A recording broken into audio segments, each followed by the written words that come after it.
সবেত পেশায় একজন চাকরিজীবী। সবেত যা টাকা বেতন পান তাতে স্ত্রী সন্তান দিয়ে তার দিন ভালো কাটলেও সবেতের ভাই মুখোশের আবার জীবন কাহিনী তার উল্টো।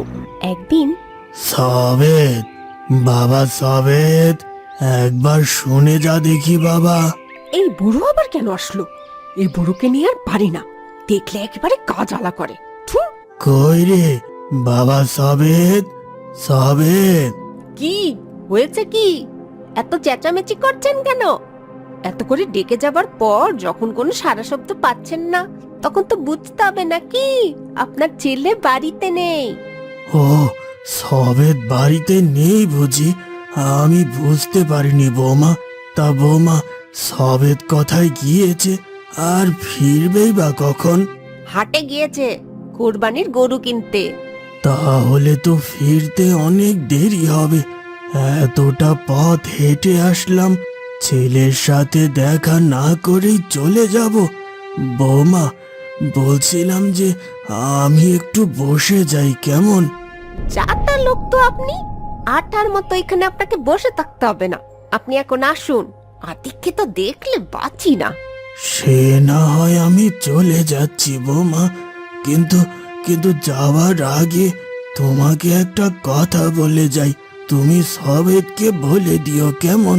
কি আর বলবেন, সেটা তো আমার জানাই আছে। নির্ঘাত টাকার কথা বলবেন।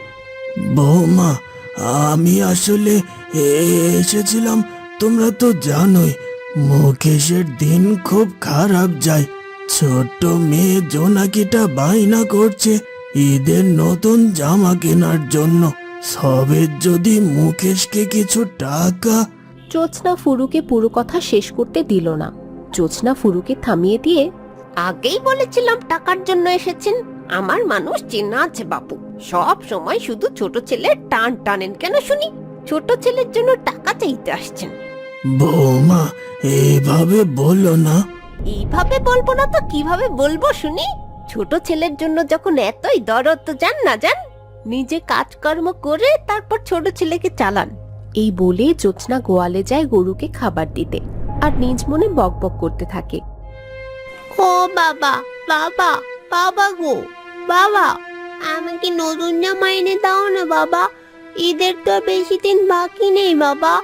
আমার সব বন্ধুরা ঈদের নতুন জামা পরবে, আমি কি নতুন জামা পরবো না বাবা? কাঁদে না মা, আমি তোমাকে কালকেই নতুন জামা এনে দেব, দেখো। তুমি তো প্রতিদিনই বলো কালকে নতুন জামা এনে দিবে, কিন্তু দাও না এনে। সেই কখন থেকে ডাকছি তোমাদের, খাবার বেড়েছি কখন শুনি? এসো, তোমরা খেয়ে নেবে। বাবা কোথায় সুরভি? বাবা খেয়েছে কি? বাবাকে তো বাড়িতে দেখছি না। আছেন হয়তো কোথাও, তুমি চিন্তা করো না। আমি বাবার জন্য খাবার বেড়ে রেখেছি, তোমরা খেয়ে নেবে, চলো। তোমরা খেয়ে নাও সুরভি, আমি খাবো না। শোনো না, আমি একটু শহরে যাচ্ছি, আমার ফিরতে দেরি হতে পারে। তোমরা চিন্তা করো না, কেমন? আর বাবাকে বলো সময় মতো খাবার খেয়ে ওষুধ খেয়ে নিতে। বলি কি, 4টে খেয়ে গেলে হতো না? বাবা, শহর থেকে ফেরার সময় আমার জন্য ঈদের নতুন জামা নিয়ে আসবে তো বাবা? মেয়ের মুখে এমন আবদারের কথা শুনে মুকেশ কিছুক্ষণ নীরব হয়ে দাঁড়িয়ে থাকে, তারপর বেরিয়ে যায় নিজ গন্তব্যে। সবসময় ঈদের জামা কেন করিস? দেখছিস না তোর বাবার কাজকর্ম নেই, কত কষ্ট করে খেয়ে না খেয়ে দিন কাটাতে হচ্ছে। ইস, আমায় আর মেরো না মা, আমি আর নতুন জামার জন্য বায়না করব না। আমার কিচ্ছু লাগবে না মা, তুমি আমাকে মেরো না মা। ফুরু বাড়িতে আসতেই তার আদরের নাতনি জোনাকির কান্নার শব্দ শুনতে পায়। দাদু ভাই, তুমি কাঁদছো কেন? কি হয়েছে দাদু ভাই? দাদু ভাই, দাদু ভাই, দেখো না, মা আমাকে মেরেছে। দাদু ভাই কাঁদে না দাদু ভাই, এই দেখো আমি তোমার জন্য ঈদের নতুন জামা নিয়ে এসেছি। আমি ঈদের জামা নেব না দাদু, নেব না, নেব না। বাবা, বাবা, এটা বুঝি আমাদের ঈদের কোরবানির গরু? বাবা, এটা আমাদের কোরবানির গরু। ঈদের তো এখনো কয়েকদিন দেরি, আমি কি এই কয়দিন আমাদের কোরবানির গরুকে অনেক বেশি বেশি খেতে দেবো বাবা? হ্যাঁ হ্যাঁ বাবা, তা তো অবশ্যই দিতেই হবে। আমি গিয়ে জোনাকিকে ডেকে আনি বাবা। জোনাকি গরুটা দেখলে অনেক খুশি হবে। অদিককে তো দেখলে বাঁচি না, কেন আবার ওই গরিবের মেয়েকে ডেকে আনতে হবে শুনি? এই কি জ্যোৎস্না, এইভাবে কেন বলছো? জোনাকি গরিব হলেও কিন্তু জোনাকি আমার ছোট ভাইয়ের মেয়ে। জোনাকি আমাদেরই একজন সদস্য। রিফাত যেমন আমাদের ছেলে, জোনাকিও তেমন আমাদের মেয়ে। হয়েছে হয়েছে, ওই গরিবের মেয়ে নিয়ে তো আদিক্ষেতা করতে হবে না। আর জানো তো, আজ তোমার বাবা এসেছিলেন। বাবা এসেছিল? তাহলে থেকে যেতে বললে না কেন? কেনই বা এসেছিল? কেন আবার আসবে? তোমার ছোট ভাইয়ের জন্য টাকা চাইতে এসেছিল। তোমার ছোট ভাইয়ের কোনো রুজি রোজগার নেই কি না? সামনে ঈদ, কিছু টাকা দিয়ে উদ্ধার করার কথা বলছিল। দিয়েছো টাকা? না, আমাদের এত বেশি টাকা হয়নি যে তাকে টাকা দিতে হবে। দিন দিন তোমার অহংকার বেড়ে চলেছে। এই তো সবে বাড়িতে ফিরলে, এখন আবার গা গোসল না দিয়ে না কে কোথায় যাচ্ছ শুনি? আমি বাবার কাছে যাচ্ছি। সত্যি তোমাকে নিয়ে আর পারি না। খা গরু খা, বেশি বেশি করে খা। এ কয়দিন বেশি বেশি করে খেয়ে আরো বেশি মোটা তাজা হবি। তবেই তো আমরা তোকে কোরবানি দিলে মাংস বেশি পাবো। তাহলে গরিব লোকদেরও মাংস বেশি দিতে পারবো। তোরও কথা শুনলে বাঁচি না বাপু। হয়েছিস একদম বাপের মতো। এত টাকা দিয়ে গরু কিনে গরিবদের দিতে যাব কেন? কেন মা, তুমি জানো না আমাদের হুজুর বলেন কোরবানির মাংস 3 ভাগে ভাগ করতে হয়। 1 গরিব দুঃখীদের জন্য, 2 পাড়া প্রতিবেশী ও আত্মীয় স্বজনের জন্য, 3 নিজেদের জন্য। ওসব হুজুরের কথা রাখতো। এত টাকা দিয়ে গরু কিনে 3 ভাগে ভাগ করে 2 ভাগ বিলিয়ে দিতে পারবো না। ওগুলো আমরা দিনে দিনে খাবো। মাংসের দাম কত জানিস? কথাগুলো বলে জ্যোৎস্না চলে যায় নিজের ঘরে, আর রিফাত সেখান থেকে গরুর সাথে কথা বলতে থাকে ও খাবার খাওয়াতে থাকে। বাবা, বাবা, বাবা, এই দেখো আমি তোমাদের সবার জন্য কি নিয়ে এসেছি। বাবা সবেদ, তুই এসেছিস বাবা? আয় এখানে আমার পাশে বস বাবা, তোকে একটু দুনয়ন ভরে দেখি। শেষ কবে তুই আমার পাশে এইভাবে বসেছিস আমার মনে নেই বাবা। কাজে কর্মে তেমন সময় হয়ে ওঠে না বাবা, তাই তোমাদের কাছে তেমন আশা হয়ে ওঠে না। এই নাও বাবা, এখানে তোমাদের সবার ঈদের জামা কাপড় রয়েছে। তুই আবার শুধু শুধু কেন সবার জন্য জামা কাপড় নিয়ে আসতে গেলি? বৌমা জানতে পারলে কুরুক্ষেত্র বাঁধাবে। আমি কি তোমার বৌমাকে বলে এগুলো নিয়ে এসেছি নাকি? জানো তো বাবা, আজ এক বিরাট গরু নিয়ে এসেছি কোরবানি দেওয়ার জন্য। ও জেঠু, ও জেঠু, সত্যি তুমি বিরাট বড় গরু কিনে এনেছো বুঝি কোরবানি দেবার জন্য? আমি যাবো গো জেঠু তোমাদের বাসায়। আমাকে নিয়ে চলো তোমাদের বাড়িতে, আমি গরু দেখতে যাব। হ্যাঁ মামনি, তুমি গরু দেখতে যাবে তো? আমি তো তোমাকে নিয়ে যাওয়ার জন্য এসেছি। জানো তো জেঠু, আমি কত করে বাবাকে বললাম বাবা একটা গরু নিয়ে আসো, সবাই কোরবানি দিচ্ছে, আমরাও কোরবানি দিব, কিন্তু বাবা কিছুতেই আমার কথা শুনলো না। জানো তো জেঠু, আমার বন্ধুরা আমাকে বলে আমরা নাকি গরিব, সেজন্য কোরবানি দিতে পারি না। আরও বলে ঈদে নাকি ওরা কোরবানি দেবে বলে ওরা মাংস দিয়ে ভাত খাবে, আর আমরা কোরবানি দেব না বলে আমরা নাকি ঈদের দিনে মাংস খেতে পারবো না। কে বলেছে মামনি তুমি মাংস খেতে পারবে না? আমি বড় একটা গরু নিয়ে এসেছি কোরবানি দেওয়ার জন্য। তোমার যত ইচ্ছে তত মাংস খেও। সত্যি তুমি আমাকে ঈদে মাংস খেতে দেবে? সত্যি সত্যি বলছো জেঠু?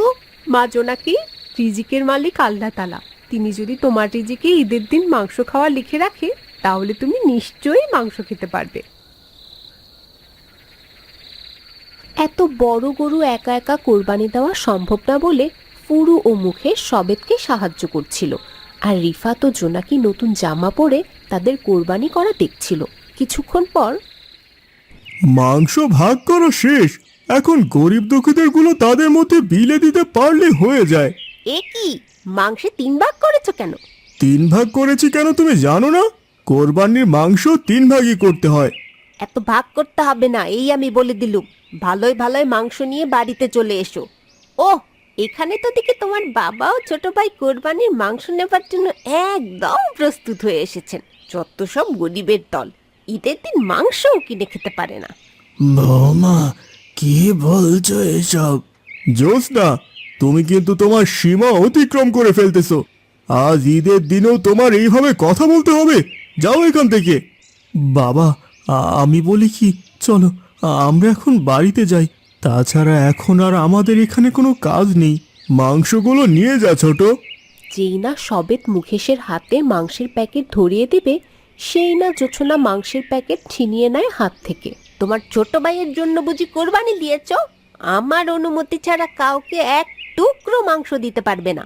জোছনার এমন কথা শুনে সবেত অনেক রেগে যায় এবং জোছনার গালে চড় মারে। তুমি আমাকে চড় মারলে?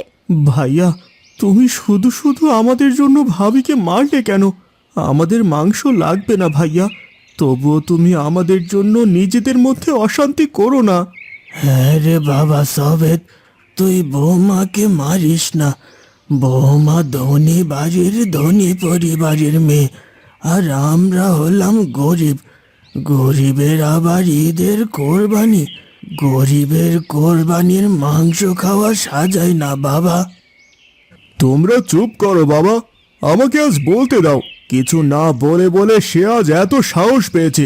চুপ কর বাবা, চুপ কর দয়া করে। আজ ঈদের দিনে আর অশান্তি করিস না। শোনো জ্যোৎস্না, একটা সময় আমরাও রিফাতের মতো ছোট ছিলাম। আজ আমরা যেমন রিফাতকে আদর যত্নে খাইয়ে বড় করছি, একটা সময় বাবাও আমাদের দুই ভাইকে এইভাবে লালন পালন করে আদর যত্নে খাইয়ে বড় করে তুলেছেন। আজ আমি এতদূর পৌঁছাতে পেরেছি শুধুমাত্র আমার বাবা ও ভাইয়ের জন্য। চুপ করো ভাইয়া, চুপ করো, দয়া করে থেমে যাও। অনেক ছোটবেলায় মা মারা যায়। বাবা একাই আমাদের লালন পালন করে বড় করেছেন। বাবার পক্ষে একা একা কাজ করে দুই ভাইয়ের লেখাপড়া চালানো সম্ভব হতো না। আমি লেখাপড়ায় ভালো ছিলাম বলে মুকেশ লেখাপড়া ছেড়ে দিয়ে বাবার সঙ্গে কাজ করা শুরু করে। ফলে আজ আমি ভালো চাকরি করি, এতদূর পৌঁছাতে পেরেছি। আর ছোট আজও মানুষের দাঁড়ে দাঁড়ে ঘুরে কাজের জন্য। ভাইয়া থামো বলছি। একদিন কাজ পেলে 6 দিন পায় না। এভাবে মানুষের কামলা দিয়েও মুকেশ নিজের কাছে বাবাকে রেখেছে। নিজেরা খেতে পায় না, তবুও বাবাকে খেতে দেয়। আর আমি এতটাই হতভাগ্য যে বাবাকে নিজের বাড়িতে নিজের কাছে রাখতে পারি না। ঈদের দিন কোরবানির মাংস বাবাকে ছোট ভাইকে দিতে পারি না। ওগো, আমার ভুল হয়েছে, আমাকে তুমি ক্ষমা করে দাও। আমি আর কখনো এমনটা করব না। ক্ষমা চাইতে হলে বাবার কাছে চাও জ্যোৎস্না। বাবা, আমাকে ক্ষমা করে দিন বাবা। আর আজ থেকে আমরা সবাই একসাথে থাকবো আমাদের বাড়িতে। এ মজা, কি মজা! আমরা সবাই আজকে থেকে একসাথে থাকবো। কি মজা, কি মজা! রিফাত ভাই আর আমি সব সময় একসাথে খেলাধুলা করতে পারবো। সত্যি আজ আমিও অনেক খুশি। আমার খুব আনন্দ হচ্ছে যে আজ থেকে আমরা সবাই একসাথে থাকতে পারবো। তারপর সবাইকে কোলাকুলি করতে দেখা যায়।